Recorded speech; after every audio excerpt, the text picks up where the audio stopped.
Thank you everyone for being here. I'll just take 30 seconds from everyone to give you the opening remarks, starting from Bharath and then going on to the other panelists. Please introduce yourself for 30 seconds, please.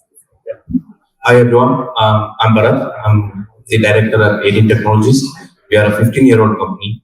We manufacture space and defense related components and subsystems, and we are based in India. And Madam.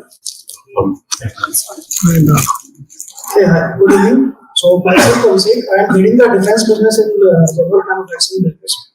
So, defense is one vertical where Zetwerk has entered 1.5 years back and is helping to expand the manufacturing in India through multiple SMEs which are presented here. So, currently we have tied up with one of the companies, Mehta Aerospace Private Limited, which is a 15-year-old company in aerospace and defense, and we are expanding their operation. Hi everyone, I'm Ankit Mehta from Ideaforgetech. We are a drone manufacturing company. We've been around since 2007 as a business. A quick introduction for us would be that the drone you saw in the movie 3 Idiots was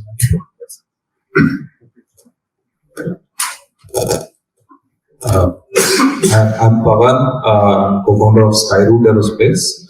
We launched India's first privately developed rocket to space. Essentially, we're a rocket company and into the space business. And we are based out of Hyderabad. We're a 5-year-old startup. We're looking forward to the action. Thank you, everyone. This is a nice feeling to actually have some of the most legendary founders sitting here with us. I would really come to the central point of the entire panel, which is how do we boost manufacturing in India, given the fact that how India is looking forward by 2047 with $30 trillion as economy, where manufacturing will eventually contribute 25%, which is approximately $8 trillion. So I'll open up the entire panel, probably starting with Pavan, where I'd like to understand how do you think from the industry, from the sector where you're coming from, things like policy, things like private equity funding, ecosystem alliances, all of that kind of development, and most importantly, make in India to the world, all of this will eventually support aerospace as a company, as a sector, and how can the audience basically get benefit out of it in terms of contributing in this entire journey to the $8 trillion manufacturing economy from making India to the world. Yeah. So, just to look at our sector, which is the space sector, it's a super highly regulated sector. You cannot do anything without the government permissions. And in fact, until 2020, in India, our entire space sector is by ISRO. Of course, it has plenty of manufacturers which are of ISRO, which supply parts to ISRO, and that was the space sector in India. And in 2020, a revolutionary policy has come up where the sector has opened up to private players, so people can build what ISRO builds for the country and sell to the world as well. And we became one of the first beneficiaries for that. That's where policy becomes super important to enable it. And now, for example, just in the last 2-3 years, there are thousands of employees in the private space sector only designing space products from India for the world. And in fact, we have done a rocket launch last year. And that put India the 4th country in the world where private sector companies are able to launch a rocket to space. So that way, I think the policy is quite important. And in fact, for hardware, especially, funding is super tough. Building a rocket is rocket science, but getting funding is much difficult than rocket science. And I'm sure Ankit would know more about it. So it's super difficult, but however things are changing because now people realize that India has all the recipe for a great success. For example, we have the most cost-efficient talent in the world. For example, Aidin is one of the best talents from India in addition to several great wonderful institutes. We have the ecosystem in some areas, especially space is some area which India has 60 years of expertise. Top 4 countries in the world already, right? So that way, I think people have realized, started putting capital, and more companies started coming, started building products from India for the world. And then today, when in 2020, India's share in the space market is just 2%. So even that's in technology, it's top 4 in the world. Its percentage share is only 2% because only so was there. So now once it's opened up, now the aspirations become 10% is 5 times in the next 5 years.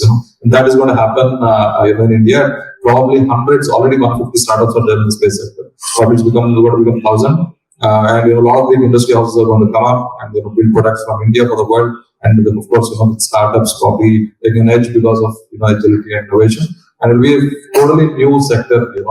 We can just imagine thousands of employment, very high-tech products being built from India for the world, and we're building like really world-class companies from India. And also that 2% once it becomes 10%, I think it's like you'll have thousands of manufacturers coming out of India. That's nice, amazing. Thanks for the amazing insight to that fact. Ankit, I would like to understand, because in the startup ecosystem of this entire nation of 15 years that we've been all seeing, you're one entrepreneur who's taking the idea all the way to the IPO, right? Specifically a hardware startup coming straight out of college and hitting the stock market, which itself is a legendary accomplishment, right? Going forward, how do you think that all these 4 support ecosystem enablers, right, policy, funding, ecosystem development, and basically, the opening up of the entire space to actually do global markets, make in India, drone hub, as the government is saying. How do you think? What are the challenges? How do you think? What could be eased up? What could be more beneficial? What's your view on this particular thing? Well, thanks, Aalok. I think just to reflect in terms of what unlocked this industry was the pandemic, and the fact that people did not want to go near people, and therefore they wanted to send drones to be it lockdown monitoring, be it spraying or any other activity. Suddenly, even delivery is something people realize that if we get hit by another such event, we need means that can robotically do deliveries or do deliveries through the aerial route. So I think us realizing the opportunity or the value of an industry, often it takes our country a lot of shock to get into, to try and bring it up to speed and then start pushing it. While the world, being a little bit more foresighted, moves a fairly large distance ahead in many of these industries and grabs a very large market share. So as a country, I think we need to find a way of, just like we found a way in space, where we were able to kickstart early enough, despite the challenges of the country, and build us and get us to top 5 in the world. I think we need to do that for as many industries as we can. And to do that, we have to look at every opportunity as growth first, regulations second. We cannot be regulations first and growth second kind of a mindset when it comes to regulations forever. Even when there is a good policy, we have to still wear the lens of enabling first and then think about regulating. Because without enablement, there is no regulatory need or requirement. So that mindset is something which is very critical, and we see that it's going to be critical for the drone industry as well. We have one of the best policies in the world now that has come up post-pandemic. Now it is about how well we govern it, how well we enable, and keep the enabling mindset ahead of the regulatory, you can say instinct that we have at bay, and make sure that the industry continues to grow by leaps and bounds. The second aspect is that there are certain industries where government ends up being the largest or the only buyer. And many of those industries, particularly defense and aerospace, we are here talking about defense and aerospace, there is no other option but to sell to the government. And if the government itself is not an enabler of advanced technologies or an adopter of advanced technologies, we are not going to see a very large market opportunity fructify in our country for our companies and our businesses. Therefore, we have to find opportunities where we can meaningfully leapfrog this cycle of looking at the West and not supporting a lot of Indian companies or Indian innovations. And I think for that, procurement processes and many other factors have to evolve, and they have evolved significantly over the last few years. And that's why we are seeing the benefits of that revolution in the form of IDEX, in the form of what is happening under emergency procurement and many other programs where startups and the recent changes where there is no bottleneck for startups to pitch for opportunities where they can build technology and compete. Therefore, adoption is very important, and we have to find ways of integrating cutting edge technology in the way we govern our country. That's what has seen us leapfrog in the digital payments and interfaces as well, or digital payment approaches as well. And we are top 2, 3 in the world there now. Maybe we are ahead of the rest of the world there. So therefore, that has to be a way in which we are able to drive both demand, which is essential for these sectors to become large, and they are serving very large opportunities to begin with. Therefore, it won't take too much for our country to do that. And then look at regulations in a way that always enablement comes first when it comes to a nascent early industry that's poised for growth and can grow significantly on the base of the talent that Pavan just alluded to. Sure, that's an amazing insight because enablement first and implementation later, right? Because that is the theme which should drive sunrise sectors like this, given the fact that if drone hub needs to be developed in India. Thank you so much, Ankit. I'll move to Abhijit and Abhishek. Sorry, I'll try and understand Zetwerk being what Zetwerk stands for in terms of large scale, high volume, aggregate manufacturing ecosystem, including components, sub-components, financing ecosystem, sourcing, and all of that. How do you think Zetwerk can be an enabler, right? Specifically for people who are looking forward to implement the manufacturing skill set, because the kind of manufacturing prowess that you may have, as diversified as sectors and as defense as possible, right? How do you think that those things can eventually apply to boost manufacturing from that sense? Yes. Yeah. So the role of Zetwerk in terms of enabling manufacturing of defense and aerospace components in India. So as very well said by previous panelists as well as so it's a technology which has to be developed and proven first. And once you become an OEM for those technologies, or once you become a proven technologies, it will eventually come to you. Any new player coming into the market and replacing it is a little bit difficult and a little bit tricky in that. It will be tricky, more tricky in that sense. So now the role of Zetwerk, you might have heard recently there have been mega programs launched by Indian government in terms of buying 97 LCAs, 150 plus helicopters directly from the HAL. Now once HAL will get the order, those orders will be eventually distributed to a small SMEs companies. So LCA has more than 300 plus LRUs, maximum majority of mechanical components, everything manufactured in India by the small players. Now they have manufactured it for a prototype. Now once it comes to scale up their operation to fulfill the demand of 100 units, this is just the phase 1 of the order. There might be further orders coming from the Indian government, and there will be export orders coming from the other countries also for the G2 G2s. So how these small SMEs companies who have developed the prototype by putting the effort of 10 years or 15 years of their R&D, how will they scale up their operation? They will require a humongous amount of funding. They will require a humongous amount of capabilities in terms of technology, equipment, all those things. So there the role of Zetwerk becomes more critical. So we come as a partner for them. We help them to scale their manufacturing process. We help them to make them mass manufacturing more easy for them at a lower cost by competing with the foreign OEMs and all those things. So there the role of Zetwerk becomes very. Not only this is just one part of it where the orders are coming from the government. Indian government have actually put a negative import list of more than 1,000 plus components. So all those components will now have to be either manufactured in India or has to be repaired in India.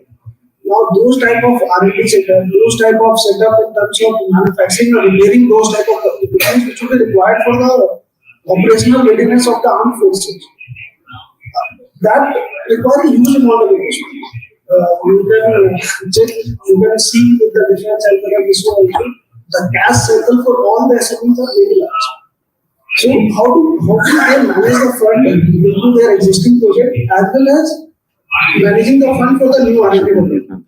So it becomes always a tricky balance for all the SMEs companies how to balance it out. whether they invest more into their existing product or whether they invest more into new R&D.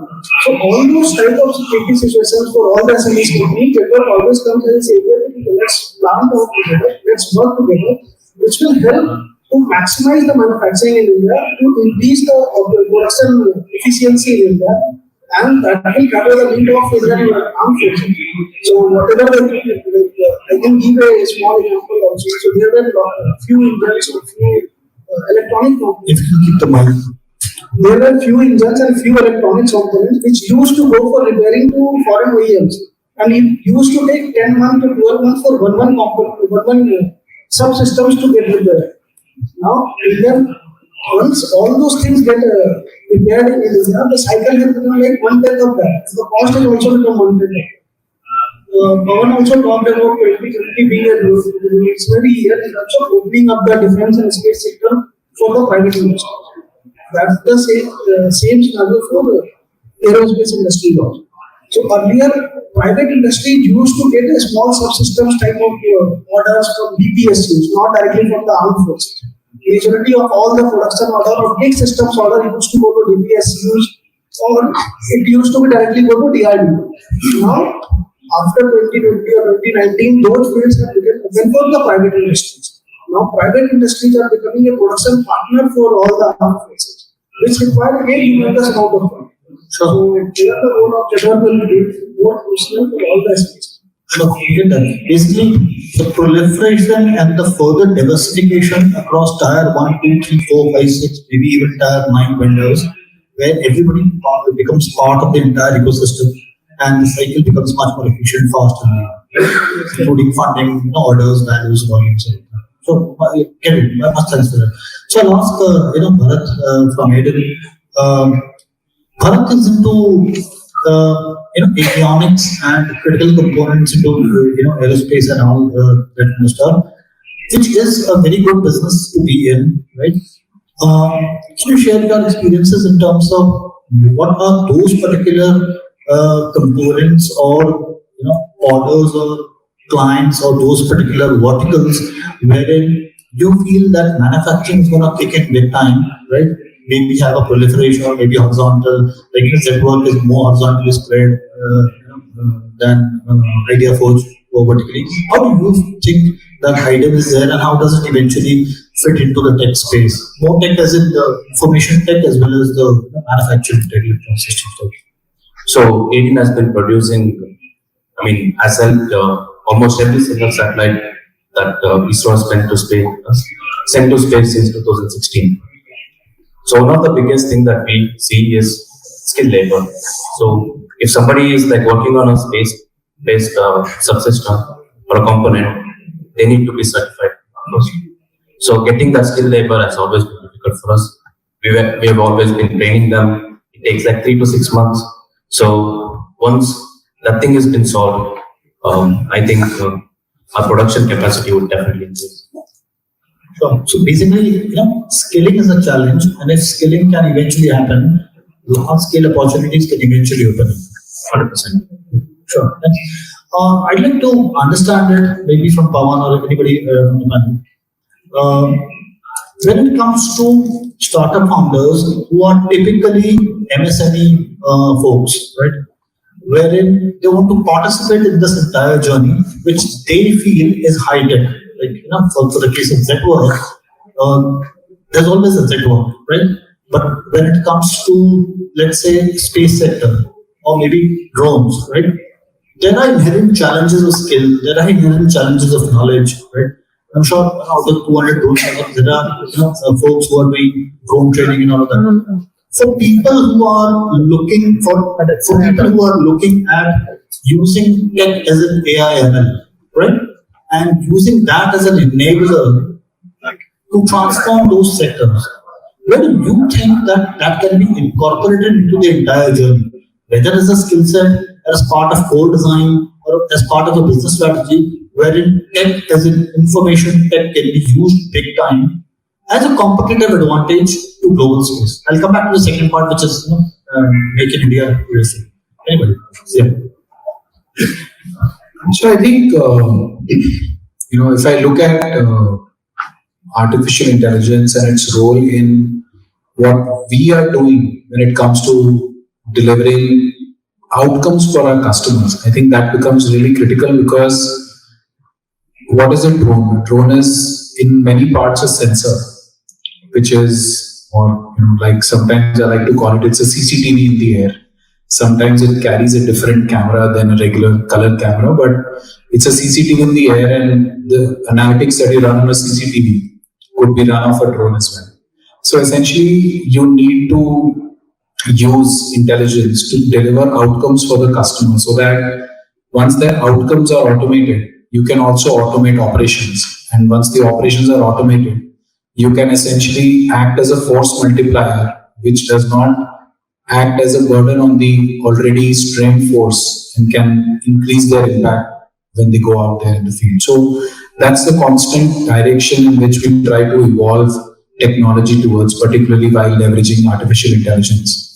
There are other aspects of artificial intelligence, like, for example, the use of AI in looking at predictive analytics for the health of our systems, looking at AI in terms of in the development stages, can we find patterns that can help us resolve problems well before the design becomes mature or otherwise. So there are many layers in which AI is leveraged as far as production, manufacturing, and even the engineering process is concerned. With the new generative AI world, I'm sure that a lot of developmental cycles may get cut, where you are investing more time in debugging the code written by AI rather than writing the code in the first place. Absolutely. Any percentage of contribution of AI right now which you think will rise over a period of 2 to 5 years, wherein it will eventually impact scale up of manufacturing? Anyone? Percentage of contribution? I would say it's low single digits at this point in time. And it will double up in the next 3 to 5 years as further use cases? Yes, 3 to 5 it should definitely enter double digits, because the pace at which everyone will have to catch up with everyone. Sure. It's going to be accelerated by the use of this technology. It's going to grow exponentially. Sure. Yeah. So just adding to the point of, so like AI and ML are currently in one of the technology which is not very much explored in the aerospace and defense field. But they are taking their first step in bringing those technology into multiple systems.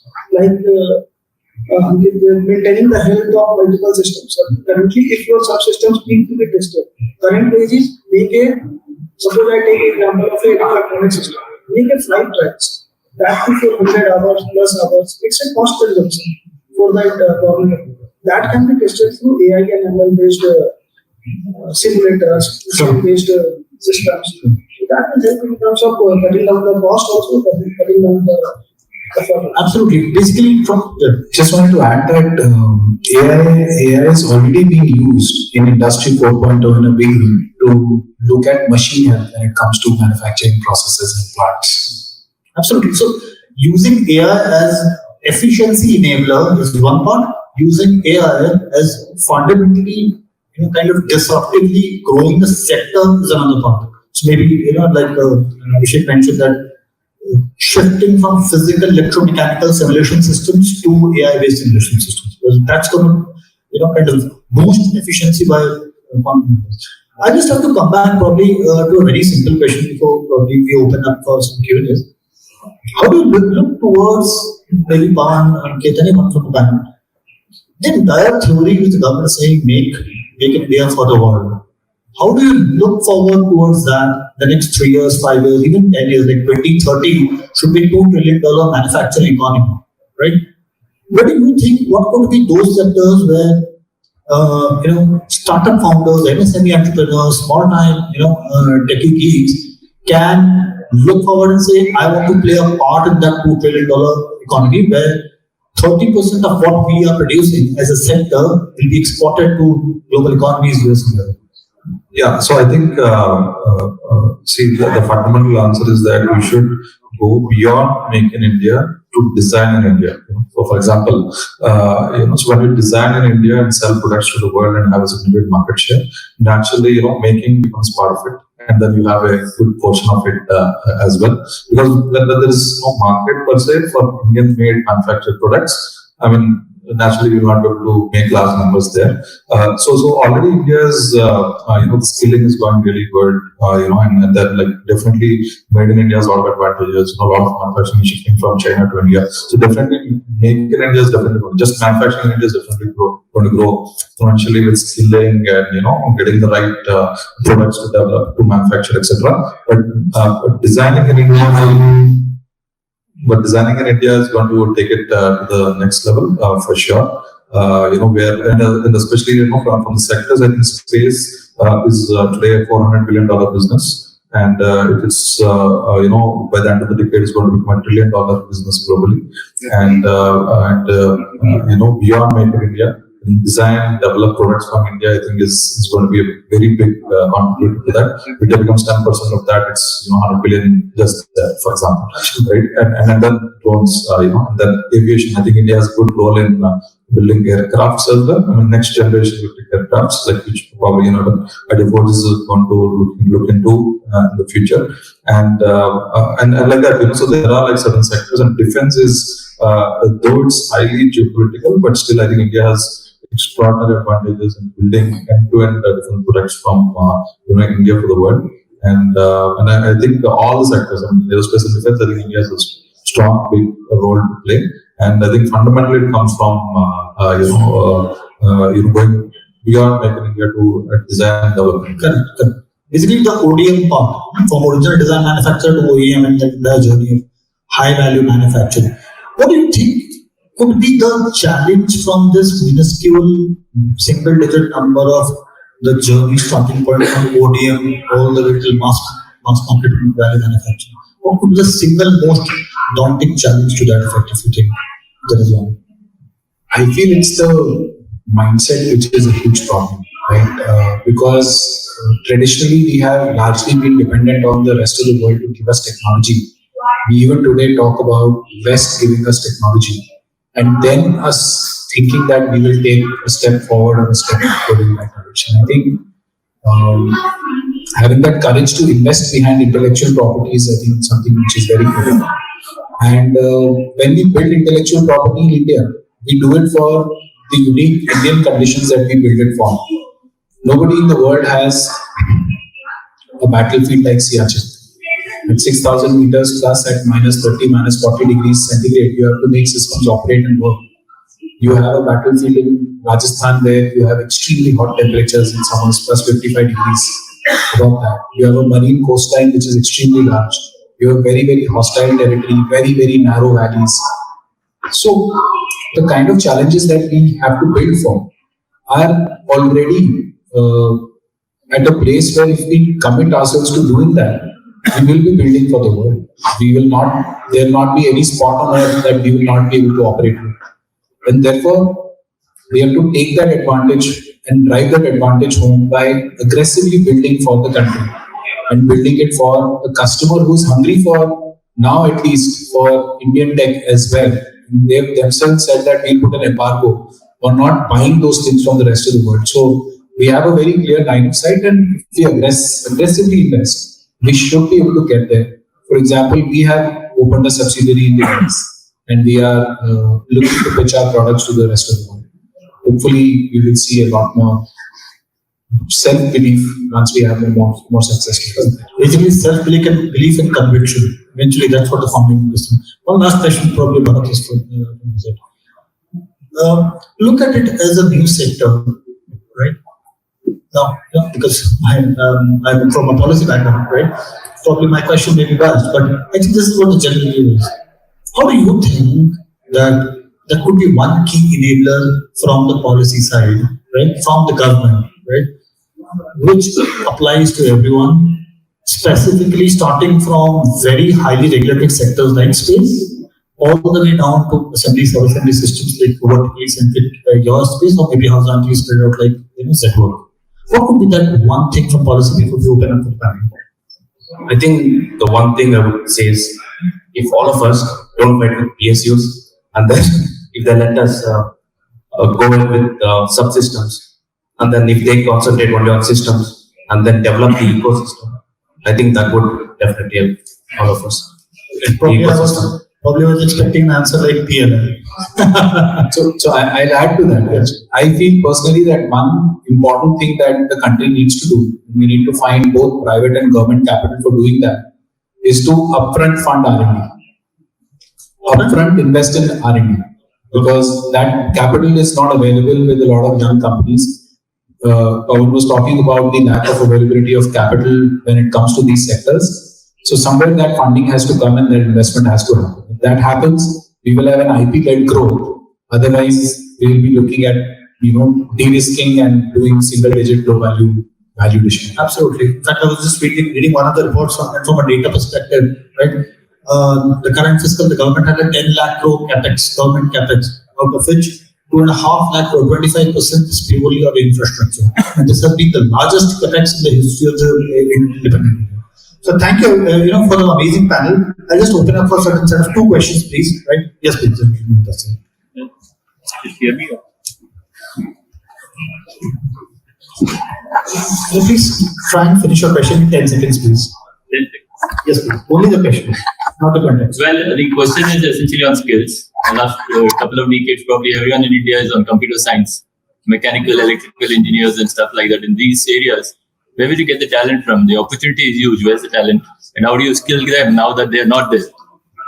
And just to add to that, I think building from skill 0 to skill 1. Yeah. Just to add to that, there's a lot of electrification going to happen, and so skilling for that and material science and all of that. So yeah, you just can speak on that. Yeah. So I think, basically there are a lot of mechanical engineers, a lot of aerospace engineers, but none of them take core fields. So that's the challenge. Not that, the education is there in every college, at least the IITs, they can be equal perhaps to, most of the departments. You have talent, but the talent is not getting into the core fields mainly because it doesn't pay, So a civil engineer doesn't get paid much, Preferably, you go take an IT job or finance job, you get paid more. You go into an, management MBA degree, you get paid, probably 10x, right? So that's where the challenge is. So you need to have that paying potential, opportunities, which attract people to take it. That's the reason why most talented Indians go abroad, go to the US, because they offer, better lifestyle, you get better salaries from the company there. That's where now is the time where if you are able to build great products from India for the world, you be part of multi-billion-dollar businesses built in India, and then people would love to stay in India. If you are able to pay really good, compete with the other industries, I think I'm sure people will stay. And numbers, and the second is the quality. In the near term, do you see people coming from abroad for core skills? We see a lot. In fact, a lot of people from US apply to us. And and still the limitation is there, paying them, to reasonable justice. But still, that remains all the challenge. It's all about building the real products, able to generate $1 billion revenue. You can pay, phenomenal engineers and keep the talent here, and that's very important. But still, quantity is there. Like I said, you have mechanical Spain, aerospace engineers, they don't take it, and still people who end up taking, the quality is not good. That's again a big challenge which we face. In fact, we are part skilling company. We would say people, we take people, we skill them, we spend, I'm sure Ankit would agree to that. So we spend a lot of effort in skilling people. I think the next generation of India can be built for extraordinary skilling. In fact, recently I was talking to an investor, he was telling in China, ITI is like IIT, So that's the standard of skilling they have. and that's what, I think next generation of India need to do. In the next 5 years, that's what India should focus on. Just skilling, make our ideas like IITs, and IITs even beyond. That's an amazing answer. Yes. Yeah, I think, I feel that there is one problem, which is when people come out of college, they don't have enough hands-on experience. So how do we increase hands-on experience? And I think it's not about, I do feel it is about people choosing a more glamorous sector in that one sense and a more high-paying sector, but it's also about not creating excitement in their education, right? I mean, if you think about it, I don't think any kid comes into college not wanting to build an automobile, not wanting to build a rocket, not wanting to build they're all aspirational as kids. So somewhere the education system saps out that excitement from wanting to do that. So I think I saw a very interesting experience, and I'm just sharing an example of how this could be different. For example, in IIT Bombay, they have a maker's lab, and every first year student makes a line following robot by the mid semester in first year.